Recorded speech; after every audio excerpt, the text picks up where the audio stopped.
নমস্কার বন্ধুরা, আজকে আমার রান্না করে দেখাবো আলু ওলকপি দিয়ে টমেটো দিয়ে মাছের তরকারি রান্না করা দেখাবো। আশা করি ভিডিওটা আপনাদের ভালো লাগবে। আপনারা দেখতে থাকুন। কম মশলায় এত টেস্টি খাওয়া দাওয়ার আপনারা দেখুন পুরো ভিডিওটা। মাছটাকে ধুয়ে পরিষ্কার করে আমি কেটে নিয়েছি। কেটে নেওয়ার পর ধুয়ে লবণ হলুদ দিয়ে ভেজে নিচ্ছি। ভেজে নেওয়ার পর আমি দেখুন যে নামিয়ে নিলাম সুন্দরভাবে।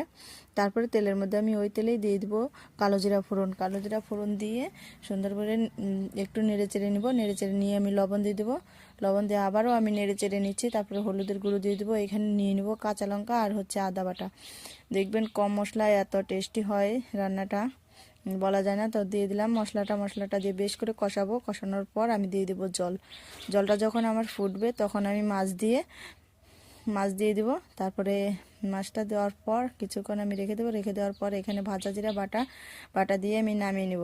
ভিডিওটা ভালো লাগলে অবশ্যই লাইক সাবস্ক্রাইব দিয়ে পাশে থাকবেন। অনেক অনেক